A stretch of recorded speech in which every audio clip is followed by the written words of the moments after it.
Welcome to another episode of Alumni's Den. So good to have you. I have a very, very special guest here today. He is a professor at Algonquin College. He's an expert in project management and stakeholder management. Professor Martin, excuse me, welcome to Alumni's Den. Thanks so much, Daron. Great to be here. And I don't know if I can hibernate away here in the den, but it's winter. I'm off for a couple months here for my leave. So it gives me time to do these kind of important activities, and I'm glad to be here today. Thank you so much for taking the time out. Sure. Sorry to disturb you, but it's I appreciate it and you being here. I must say that I have my top 5 teachers at Algonquin College, and I must say that you are one of the top 5 in terms of you're just an amazing professor at. I'm not just saying this; I really mean it. You're an amazing professor at Algonquin College.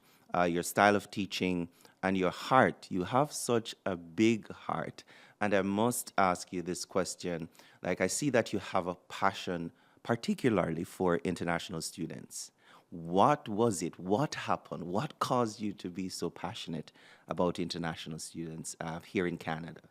Thanks for the question. I'm really happy to have been at Algonquin part-time and now full-time for about 4 years, and it's mostly been teaching international students, right? So I without a lot of planning, or life happens sometimes while you're busy doing other things, you're planning away, but it just happens. And the career track brought me to Algonquin College, which gives me this amazing access and a relationship with international students. And it builds upon about a 30-year career, mostly international focused, right? So I finished out of U of T, went overseas and worked off and on in different countries, back in Canada and overseas for about 13 years in international development. And that international experience, mostly Latin America, a bit in Caribbean, and then East Africa, it really it made me see the world from others' perspectives, and just a different lived experience too, because I lived in several countries overseas. So there's that connection, and my family is international. My partner now is from Brazil, so I'm still international. So I've always had that mindset, but I go back to in life, there's this saying, I'm not sure who said it, but there are 2 important days in your life. There's the day you're born, and there's the day you find out why you were born, like that kind of aha moment, like, what am I doing here? What is the point? So for me, the point was, it came actually during one of my overseas tours. My contract had ended. I found myself without another contract. I didn't want to return to Canada, so I went through a really difficult bout, and a lot of people, and I deal with students all the time searching for work. I was in this 6-month job search mode, right? This was in Peru. It was very challenging and difficult. I returned to Canada, and in about 6 weeks, I had used my network and worked and leveraged my contacts and LinkedIn, and was working again and recovered, and everything continued along. But that experience, I think, was so challenging for me, and I can just it so resonates with me, especially when I see people without a network and in another environment so far from home. And that was me in that scenario, 2005, and here I am now, we're 2025, so 20 years later.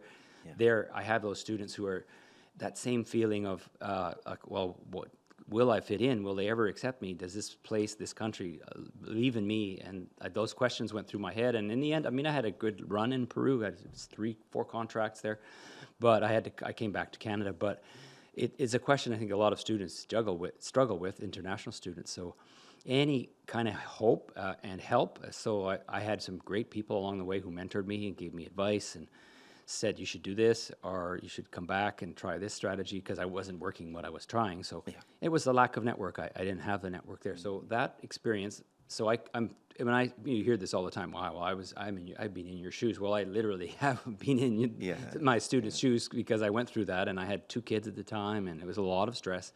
Wow. So I can relate totally to the challenges of the job search isn't easy.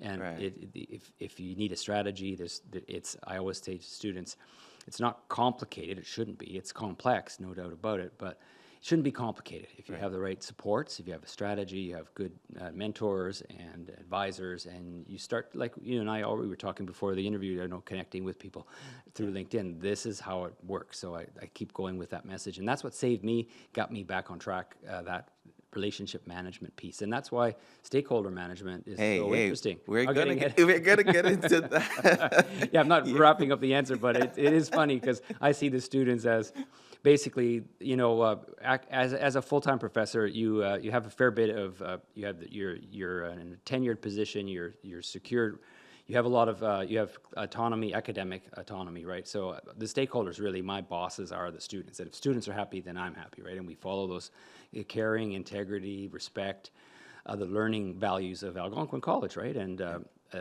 so if the students look at them and they're all in a different situation and they're different stakeholder priorities, that's what I focus on. So, and it goes back to that lived experience, right? Yeah, I can see why now. It makes it makes it much clearer to understand why it is that you have that big heart for international students. Everyone, Canadians on a whole, but particularly how you communicate and interact with international students. It's just remarkable. And from the community, I can say thank you on behalf of the community. You're welcome. Justin Trudeau, the Prime Minister of Canada, is stepping down. Do you have any comment on that? So he's changing jobs, I guess, or he's retiring, or I'm not sure what former prime ministers end up doing. But it's an interesting cycle. I was in the federal government for 13 years, and I have several friends now concerned about a probable change of government in the fall. And there is this kind of pendulum. We move, and we were moving one side. Now we're probably moving another way.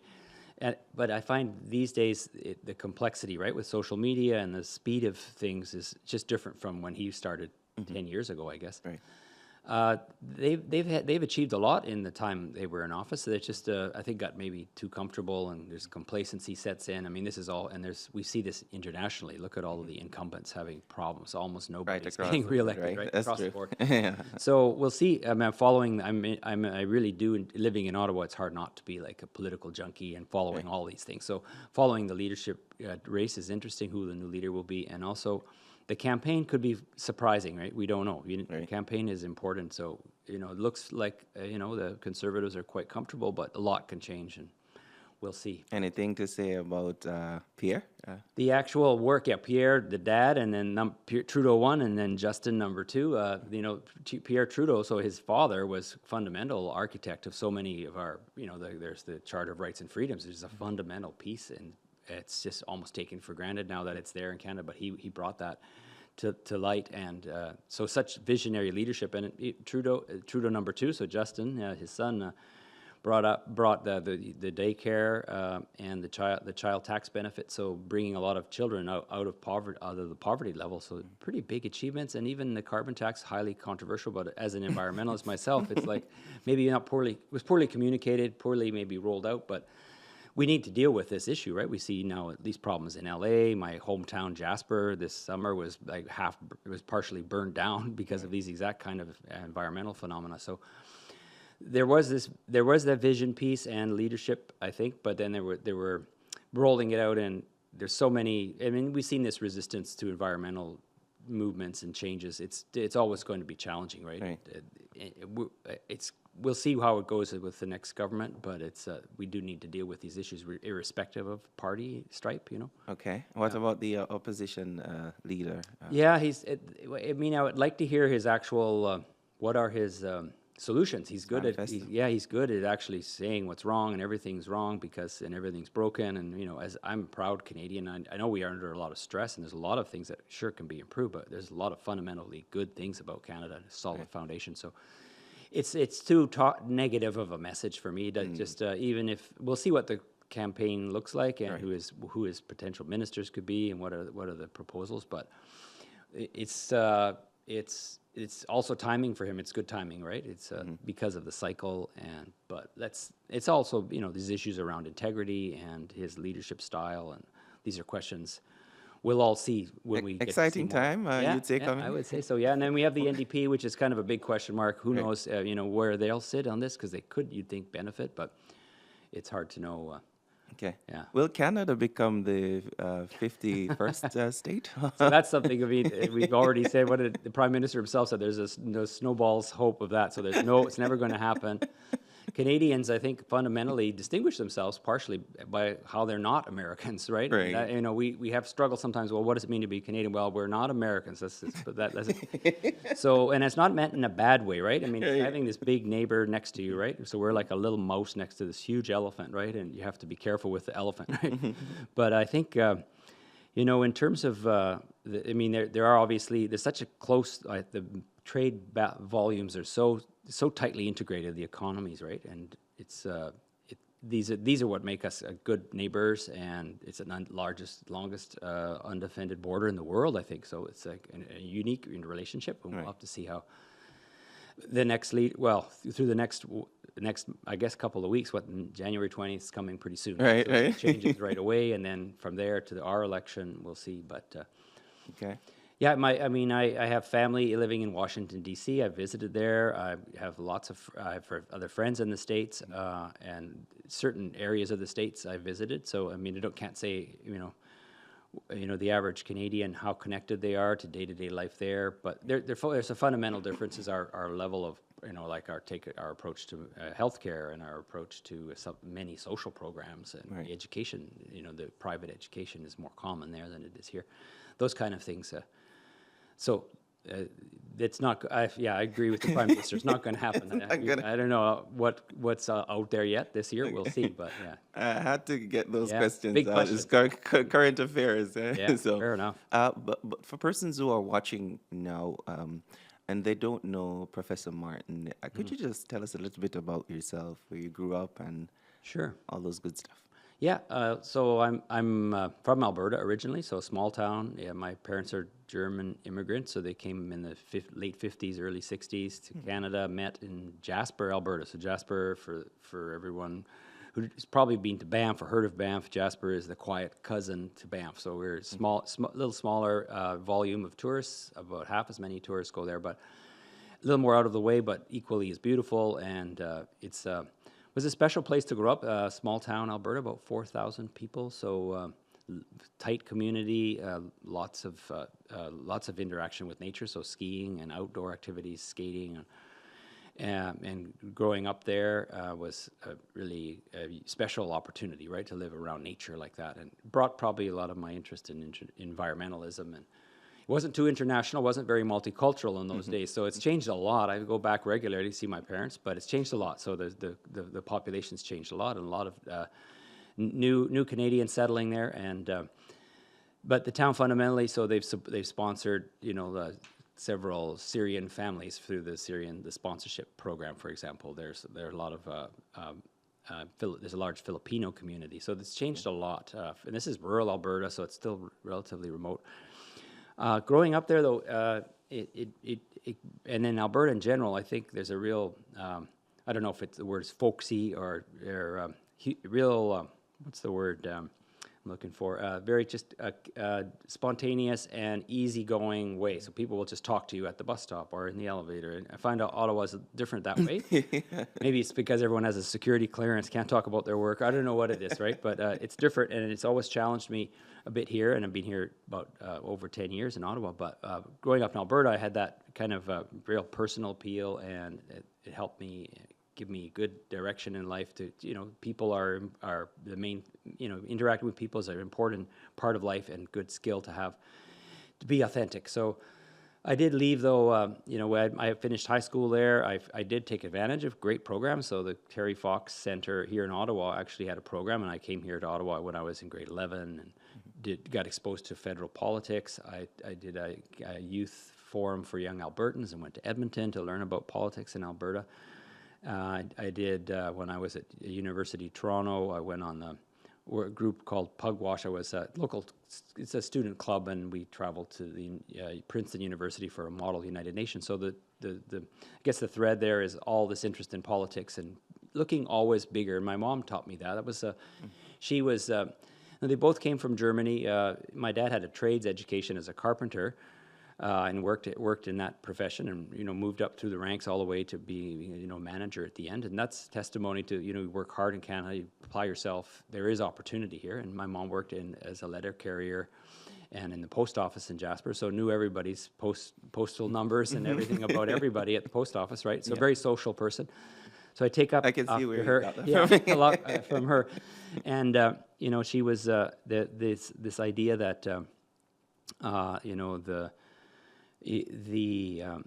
you can be self-taught. So she had not formally studied back in Germany, and learning English in a small town in rural Alberta with lots of immigrants too. There were Greeks and Italians, and I don't know how they all learned English, but somehow they all figured it out. And there weren't programs back then in the 60s, but she was self-taught in a lot of things. So I remember still, she would have the Reader's Digest, and there's a word quiz thing on there. I don't know if they still have that, 20 words, and you'd have to guess, and what does the word prosaic mean? And what does the word ostentatious mean? And you'd have to guess, right? And I remember that growing up in National Geographic volumes around. So those things had a big impression on me for self-improvement and lifelong learning, but also the world's out there. Like in those volumes of National Geographic, there's the world right there. Like I want to go to that place and look at this, East Africa. And I was there. I did safari when I was working. Took a break, and we did some tourism in Tanzania. So it's amazing how that early childhood. So you asked about my early childhood. Planting those seeds of international level thinking and lifelong learning and just hard work.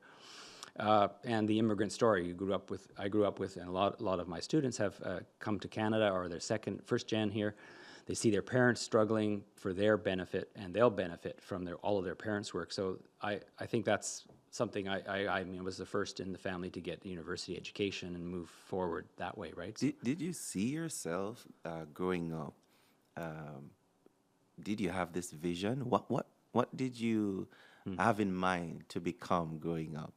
Yeah, it's funny because one of the questions I was thinking about, and you'd proposed, was did you plan to get into project management as something you wanted to do? Right. And it's like there are people who plan project management as a career.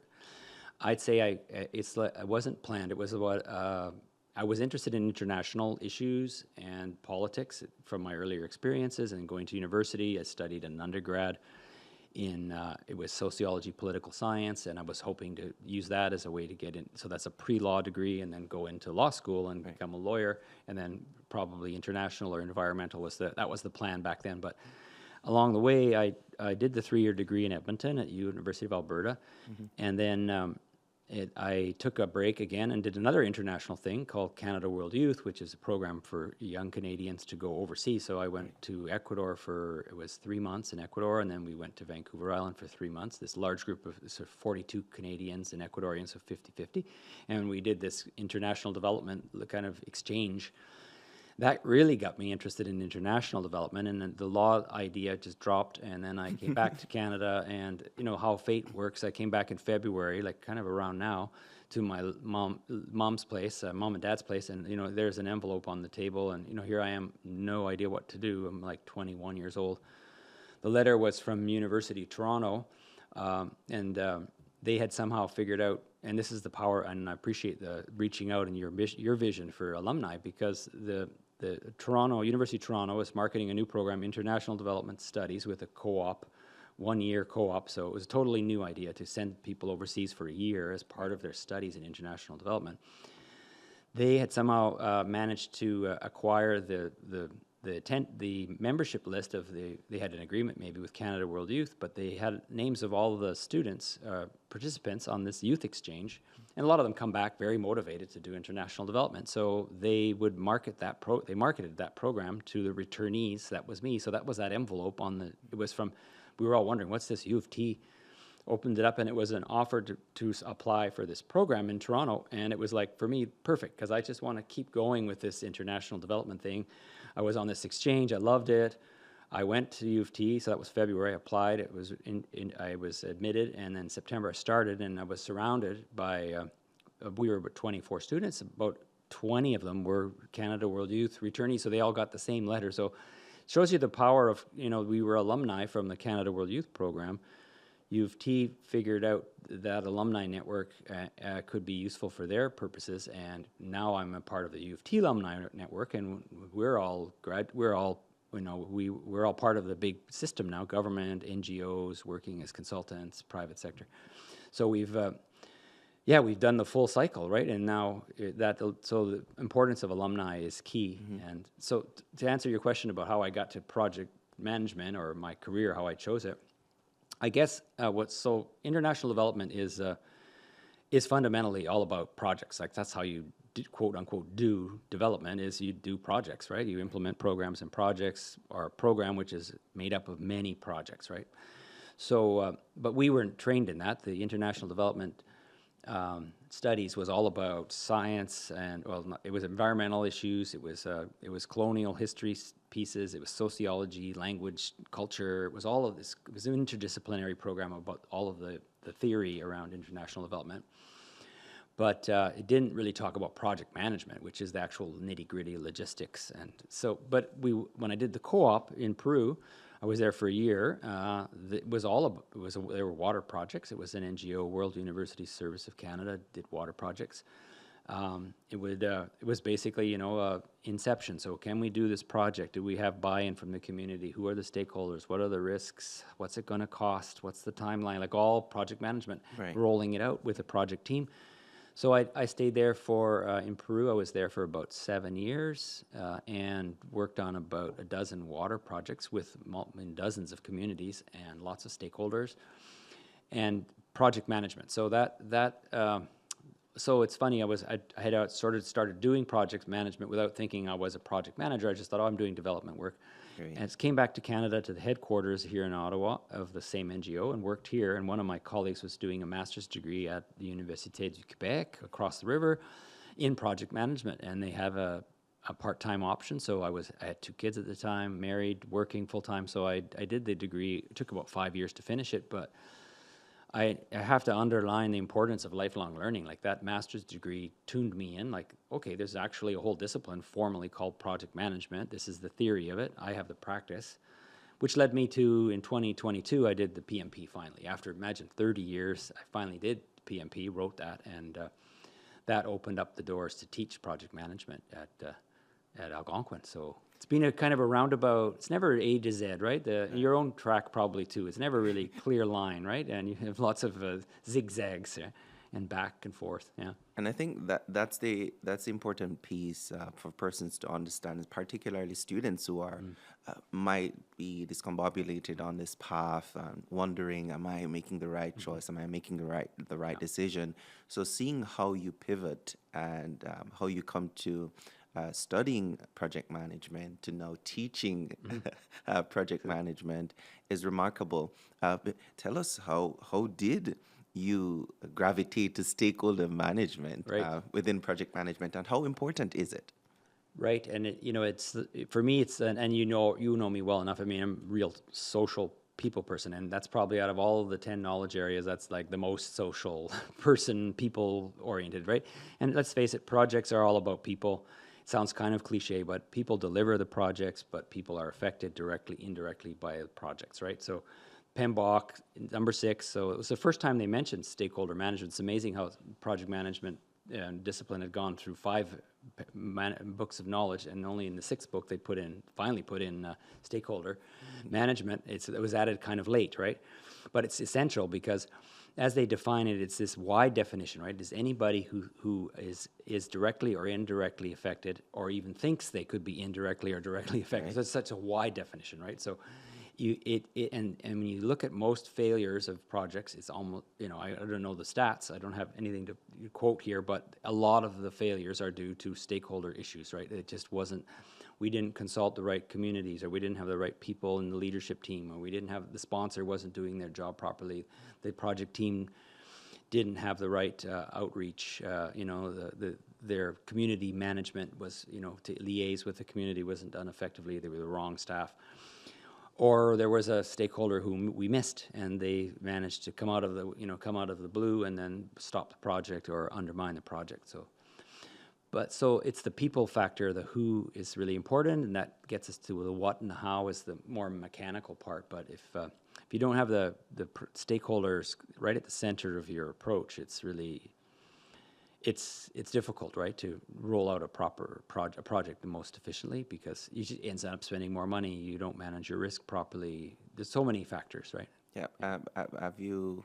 I mean, I can't ask have you had, but you must have had many experiences where you saw where stakeholder management was important to the success of a project. Could you share any examples of those where you saw because of proper stakeholder engagement and management, it basically assist the project to become successful? Yeah, and that's something you had mentioned earlier, that type of question, and I was just taking some high level notes about that, because there's lots of projects. At this point in my life, it must be, I don't know, it's several dozen projects. Maybe, I don't know if it's over 50, but it's a lot of projects. So I was thinking back to two big examples of where it worked really well and why. So one example was from Peru, so a large water project. Another project was here in Alberta. Here in Canada, in Alberta, the Alberta Winter Games. So I'll talk about the Peru example, because I was talking about Peru earlier. We were working on building water systems in rural Peru. So difficult conditions, communities are dispersed, a lot of manual labor to this community provided to dig trenches and install pipe. Projects would go on over a year sometimes. So this project was a project I'm thinking of in southern Peru. It had 10 communities, about 600 families. And the reason it was successful, it took 18 months to complete, 30 kilometers of pipe, so huge amount of physical labor to build it, about 10 reservoirs and lots of infrastructure required. So big, complex project. How did it work over 18 months? It's a long way. It's hard to sustain a community project, because they have their day jobs, their lives, and then they have to go do this work on the project. Right. So it worked well, because in those days there was a focus from the funder, Canadian International Development Agency, so the Global Affairs now, to have a 50-50 men and women on the committee, the project committee, right? So this is new for Peru. We're going back to the early 90s. Rural Latin America, and perhaps it's the same in Jamaica, although Jamaican women are strong and outspoken. The ones I've met anyway, and you can attest to that, I'm sure. Yeah, you're right. So, and same I talked to my Indian students, same powerful, and the Latinas too. They're really the backbone formally of the system, but although recognition-wise, often not at the table, right? So this is what was happening in Peru. The women, mostly, they're mostly impacted by the lack of water and sanitation, and they live it every single day, and the challenges with their kids and with their family, and the extra work it causes. But they weren't at the table traditionally in these project committees, so this 50-50 approach brought, it was a large project, so as I said, 10 communities, so 5 women to the table for the project steering committee, and their presence was essential to keeping it moving, because of their passion for the project, and they actually could totally relate with why the project was, we must do this project kind of thinking, versus people who maybe and I don't know all the motivations of the men, but motivated maybe to join for profile, or it's just he always participates, and he's sort of the caudillo, they call it in Spanish, so like the boss, and they're present, right? So it blew up kind of these old style leadership models, and it brought in a new model, and it was actually quite an interesting model, because it was studied afterwards by the World Bank and the UNEP, the United Nations Development Program, UNDP, studied it to look at the impacts of the project on the community development lens, with that kind of lens. And a lot of the women on that committee, out of the 5, 3 of them moved on. One went to become elected as a district mayor. Another one ran the pro-electrification committee. Another one went on to become a governor, appointed through their governor system. So, they were leaders, they just needed a chance, right? So there's a good example of getting, looking for maybe people that are not initially the first to be considered, or because of cultural bias or, tradition, they're not at the table. So that's quite revolutionary, and it was exciting to be part of that. Yep. And the other example, and we also use local, and I got to add on that one, that rural water project, we use local staff, so we hired locally. So this is a rural area, so we had our lead trainer, who was from the provincial capital, work on hiring local outreach specialists. So that's the stakeholder management part, right? And the reason that worked so well is we had locals talking to locals, and you had this diverse and inclusive kind of management committee. So it made it all work smoothly. And 18 months later, they had their water running out of the taps, and it was because of that, really getting the right people to the table who are connected to the actual pulse of the project. So. You have time for the Alberta example? Is another good one? Yeah, it's a totally different example, and this is another project here in Canada, and it also shows about, it kind of underscores the importance of having the right people at the table, right? The right people, like, this is community representatives. So the Alberta Winter Games is the project, and it was 2006 Alberta Winter Games, and it was held in Jasper of all places. So I was in Jasper. This job came up, and that was the job I came back from Peru and got that job in 6 weeks, basically. So the timing was good, but also networking. Yeah, it was amazing, and I was lucky to get that job. Fortunate because it was a very challenging project, but it involved rolling out. So there's about a dozen plus sports, winter sports. So we're doing an event in February. Imagine. So lots of risk, right? It's February. It's high school aged youth, so it's 16 to 18-year-olds, and it was in 3 communities. So Jasper, Hinton, and Edson. So they're about 50 miles apart or 100 kilometers apart each one. So lots of distance, and they were all taking certain games, certain sports were going to be held at each location.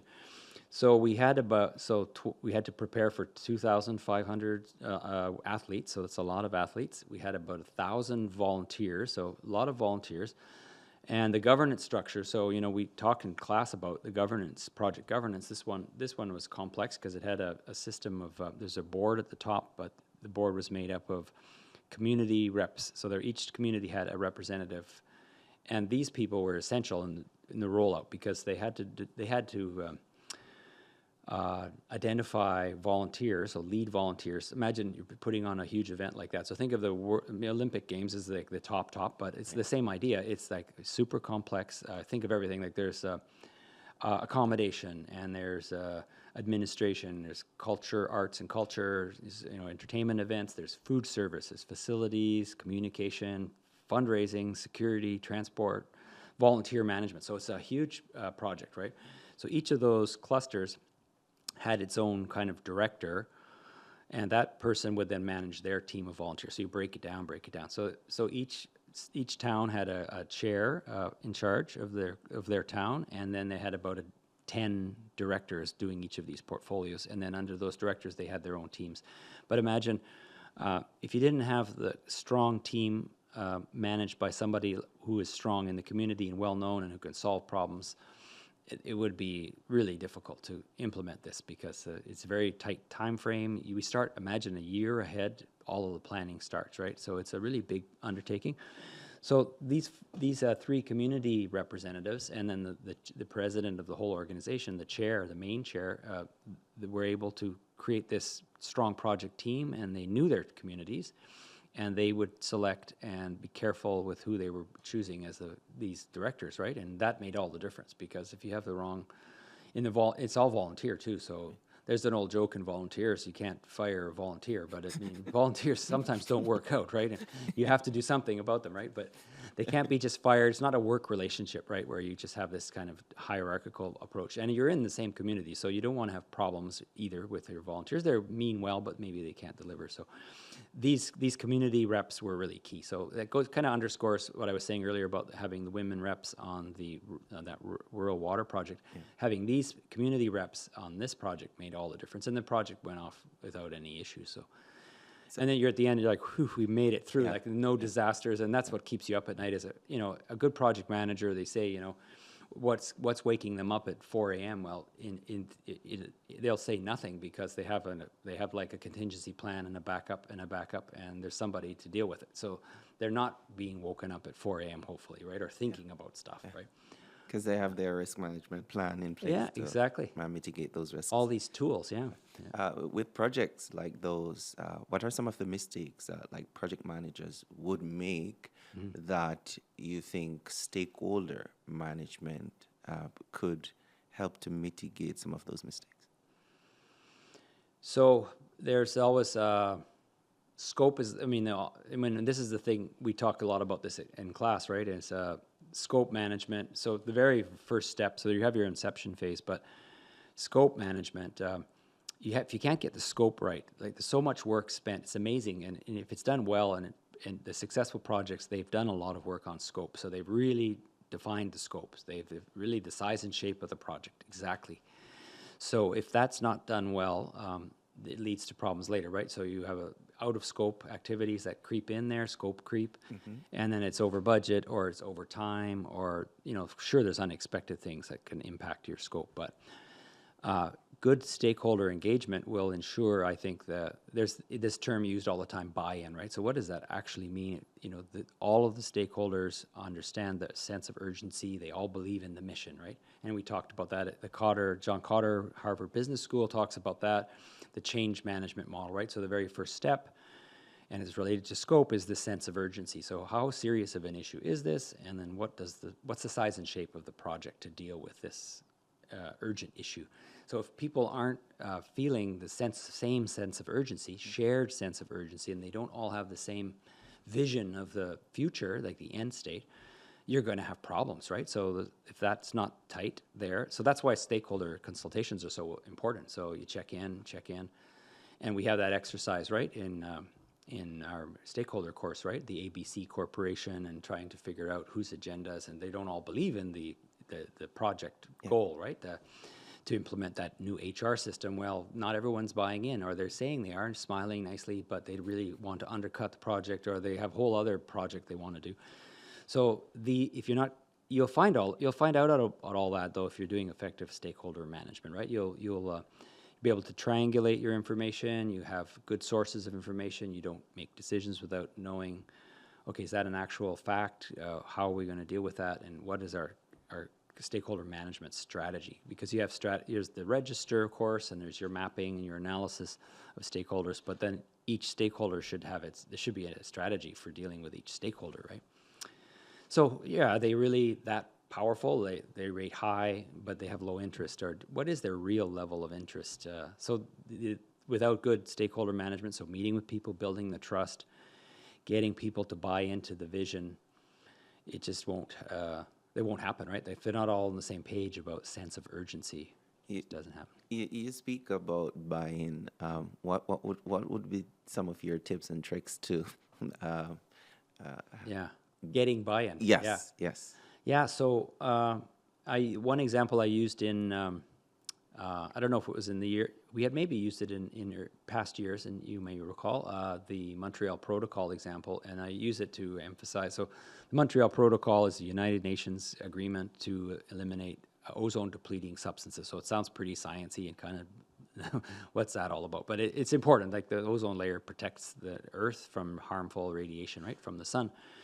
And as you can imagine, there's lots of stakeholders there, the whole planet Earth, like the population, but there's economic stakeholders, there's companies who make these different chemicals that are impacted, there's governments, there's agriculture sector, there's the health sector, there's so many sectors and people affected.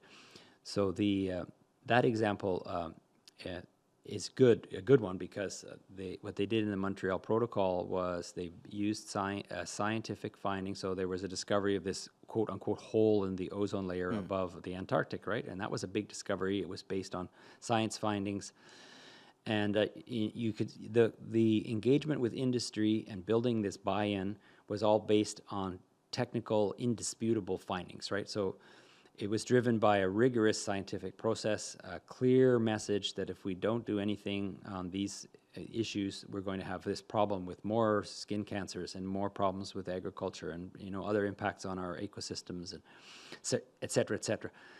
And it worked quite well. And the video I show in class is the whole cycle, and it goes through how industry was engaged and how they set up national ozone units in each country, and they had good governance, and they consulted regularly with stakeholders, and they got the buy-in with industry, and there were alternatives researched. So research had science again. Research had a big influence to develop new products, which were then used to replace the ozone depleting, the negative, the bad products with better products.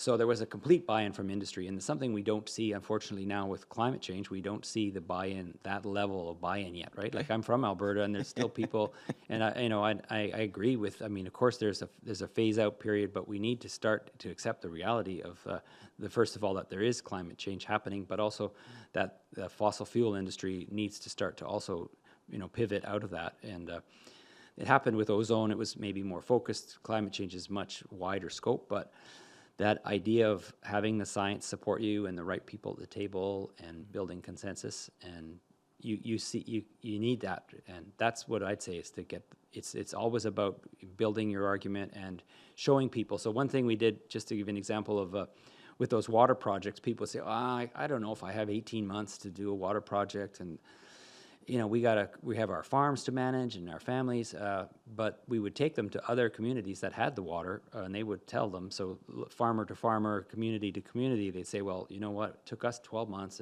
but our lives are changed, and now it takes my family, we take 10 minutes to get our water and manage that versus 1 hour a day or whatever it is, like the life has changed. So that's also another way to build buy-in, is to take Show people them the value. show value, take them to another pilot. That's why good pilot projects are common.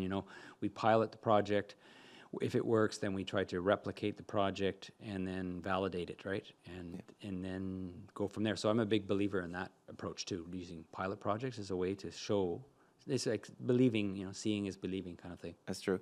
But how do you differentiate teaching stakeholder engagement, like what it's like in class when you're teaching it, stakeholder management versus implementing it within organization in a real world situation?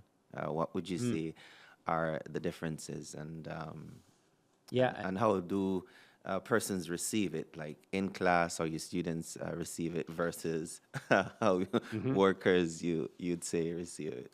Yeah, and that relates when students do go out, and that was something you had mentioned earlier. Is like people have completed the program, right? Let's take Algonquin's example. So you have this intensive 8-month program. Very intense. Co-op, yeah, extremely intense. Yeah, it's like you're just moving by sheer momentum at the end, right? Like it's just have to finish. It's a very demanding program. Kind of a crash course, and project management is not a simple discipline. It's complex, it's multi-layered, it's interrelated, lots of layers to it. There's new things like the role of AI and so many things going on, right? And you're dealing with people fundamentally, so lots of changes and challenges along the way. So from the preparation, so the theory, right, which is what we learn in class, and we do case studies, of course, that helps a fair bit. And the tools, you have all the tools for stakeholders, so stakeholder analysis, the register, how to map out stakeholders. We looked at last term at actually softwares now that do stakeholder management, so you can put it into like an Excel sheet and it can track. It's more sophisticated than that, like a database, and it'll track when you consulted with this and what is the record of consultation, and like a CRM, kind of manage your stakeholders that way. In practice, though, so there's the theory of the tools and then the actual use of the tools. The first thing I tell students is that, well, get a take, and those who go to government and that sector, you have to understand the culture of the organization, and I'm sure in the military, it's another type of culture. So they're all different cultures, right? So what do they think a stakeholder is, or how do they view stakeholders and management? Who are their key stakeholders? So that's the first thing to figure out. And then what are their kind of default methods that they use, right, when they deal with those stakeholders, right? And it's not to be cynical about it, but a lot of organizations have dealt with the same stakeholders over and over. Like my son's quite active in the whole urban planning, and we were young when he was younger. We would be protesting this development, and this forest was going to be destroyed. And there's a process the city goes through to deal with stakeholders, quote unquote, like not in my backyard, NIMBYs, people against a project, and there would be this kind of pro forma process. They would engage and listen, but then still go ahead with the project. So that's not how you do it.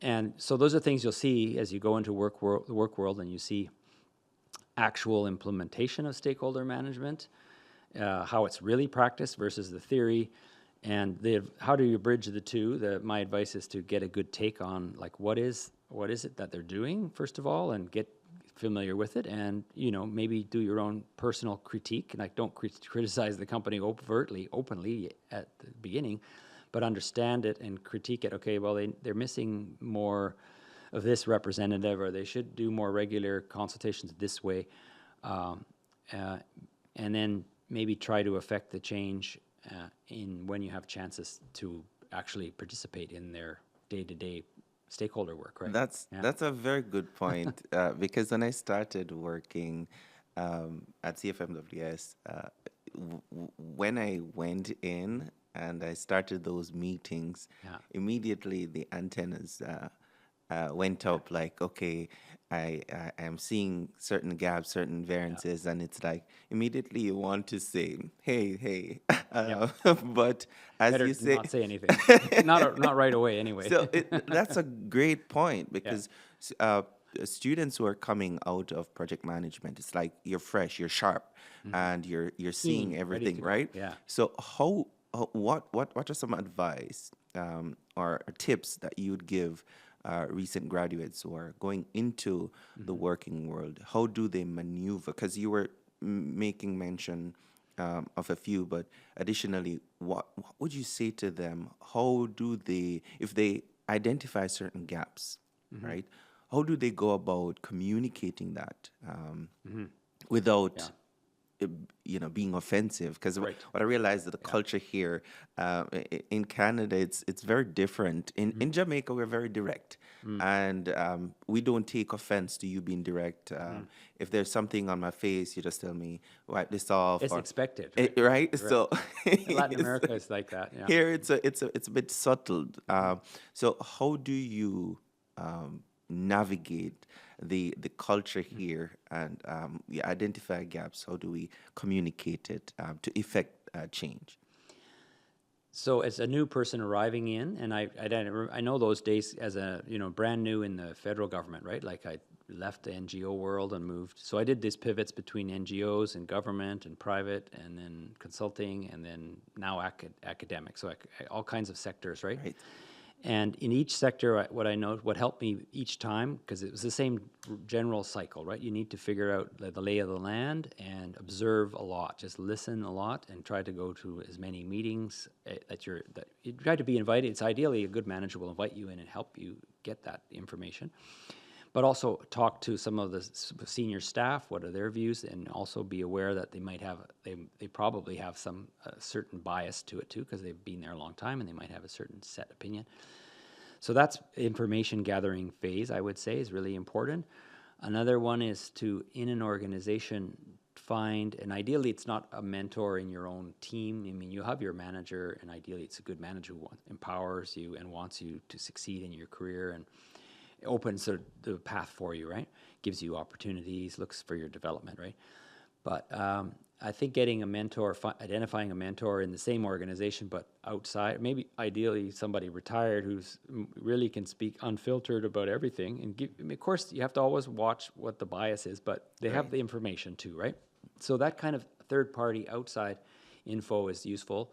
I've always felt, so that's another option, and we should all have mentors anyway. It's one of my it's one of my big passions, and it's one of my motivating, reasons to get on the board of the local chapter here, and hopefully we'll talk about that later. But the, mentorship is, I couldn't have made it to where I am without mentors. Like, there's a certain group, like I call them my personal board of directors, right? And I change the chair once in a while when I need a new chair, but the board of directors are there for me, right? And they don't even know they're on my board. They're on the board, right? This is like, it sounds kind of crazy, like I've invented this board in my head, but they are there. And it's a great way to, okay, I got to check in with my people, right, and see what they think about this. Because generally, when you're trying to do a big pivot and a change, people are going to say, people around you, your closest, they're looking, and it's not a bad thing. I mean, they're just cautious, and I don't know, Daron, should you do that? Is that a good thing to go to Canada and try that out, or what about the risks? Like, they're worried about you, and they themselves might be also projecting their own insecurities and fears. So that it's not to discard our friends and family; they're a key part of our success, of course, our support. But they don't see it like a group of peer mentors would see it, and they see it more strategically, and they see it more long term, and they can connect the dots quicker. So if you do this, you should do this, and if you get on this board, and that will help you with that position in your company later. Like they'll see that because they've lived that. So you're basically building this large volume of experience at the board level. And there's a whole article on that I was reading recently. Harvard Business Review reviewed that whole personal board of directors model, and it's a real thing, and it's helpful. So having that mentorship is good outside, ideally, of where you are. So you're collecting information, you have a mentor, and then maybe you find opportunities to pilot or be involved. And organizations will allow you to be involved, invite you to understand more of the culture, to do some committee work or some volunteer campaign they have. It builds you get in their good graces, but it also builds your profile. And you have, because it could be, like you say, it could be a career limiting move if you're too direct. And Canadian culture, work culture, is not very direct. It's actually quite indirect. And people will come in on Monday and say, "How was your weekend, Daron?" And they don't actually. You'll give me a long description of what you did, and it's like it was more of a formality. They just want to say, "Okay, great," and then get to work, or I'll see you later at the meeting. Yeah. It's not a serious question. Versus, I'm sure in Jamaica they're much more like. Yes, we want to know. Really want to know and get right into it. So here it's very pro forma, check the box. This indirect communication, I think, is a challenge for a lot of so international students. They come here with different views of how to communicate, and they're too direct, or they don't know. Here it's understood, for example, and you might have found this happen. When your boss comes on Monday and says, "Okay, Daron, I need this report by Friday. Let me know if you need anything." And then that's it. Like, they won't come back ideally won't come back every day and check. So they'll leave you. And if you don't make any effort to communicate back and let them know, then it's all good if you deliver. But if you don't, and if you haven't told them, and there's never they don't proactively reach out. And I don't know if it's just that people are busy or that's just the work culture, but they assume it's just taken care of, and they trust people. So the trust factor is really important. You start with a really high, and it hasn't been even tested, but it is being tested. And if you don't deliver, then right away there will be more controls. But that's a key piece that people don't understand. And if they were just direct with you at the beginning, saying, "Listen, if you have any problems, you got to tell me. Otherwise, there's going to be a problem." They don't say that. They just sort of leave you the work. And it's amazing how the culture is different. And my first manager that I had, Vivian, she was just amazing in identifying the gaps that I had at the time, and would suggest ways to maneuver or pivot those. And I could see the difference when I'm living in Jamaica versus living here, and working in Jamaica versus working here. And as you have said, oftentimes when you're asked, "How was your weekend?" "It was great. How was yours?" "Wonderful." And then we move on. That's it. Versus Jamaica, I said, "Martin, what did you do over the holidays? We want to know everything. What you eat? Where did you go?" And all of that. So it's just amazing. We have to be sensitive of that, as you rightfully say. And that's great advice that you give there. We're wrapping up. So we would want to talk about your involvement in the PMI local chapter. But before we go into that, for the new graduates or recent graduates of particularly Algonquin College, I'm a bit biased because I studied there, and they're going into project management here in Canada. If they haven't had any experience working here in Canada, what, say, top 5, what are those things that they should be mindful of going into their new jobs, or even before they get the job, searching and connecting? Because I know you're very good at that. What would you say to them? So and we heard this at the last PM Connect event. One of the panelists was saying that the term project manager is there are a lot of there's a lot of duties and roles that are project manager roles, but they're not called that. So that's important to know. Okay, if you're just in quote unquote, you're just doing coordination, or you're a liaison, but that could actually be project management. So it's important to not to get hung up on the title that, "Oh, I'm a project manager." It's about the work itself. So if you're doing any of the work in and around the knowledge areas, and you're doing it in this, beginning and end fashion, like projects, that's project management. So don't undervalue that work, right? So that's the first thing. So it's everywhere, and you're doing it even as a volunteer. Sometimes I'm organizing a bus trip for a bunch of kids this weekend. That's a whole project right there. Getting the bus, managing the risks, the stakeholders. There's so much, the finances. How much does the bus cost? There's all of those pieces to it, right? So it's there, and so believe that what you're doing in the past is also being useful project management experience. I didn't realize that. I was telling you earlier, it took me 30 years to write the PMP, and I had worked on dozens of projects before that, right? But I didn't even see them as projects per se. So we tend to underestimate what we've already done. So take stock of that and give yourself some credit. So believe in just the role itself and give yourself credit for past work.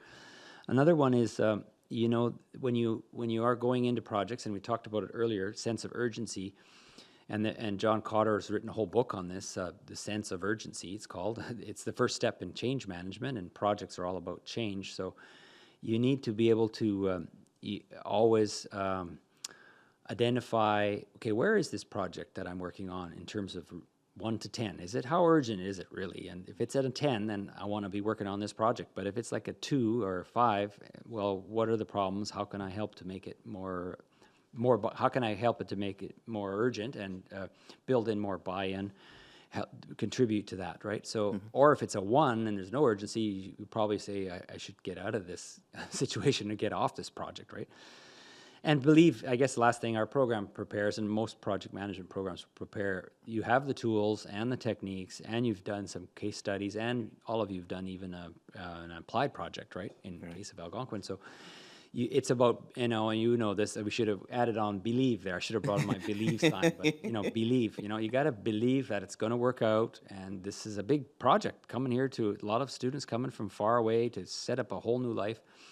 A lot of risks there, but if you don't fundamentally believe deep down, and that can be religious belief or belief in yourself, the universe, belief, but that word, just keep that in mind and have faith in yourself that it'll work out, and in the universe that it will come your way. If you do the work, you got to still do the work. It's not just enough to have the one side of it, right? Yeah. I think all your students, Professor Martin, they're seeing belief right now on the screen, because you used to have that in class. I think that was just fantastic for many of us who might have doubted the path or have doubts coming into your class. That was just like a breath of fresh air. Seeing that sign, believe, touching that sign, because you made it like just real, like touch it, believe it, feel it.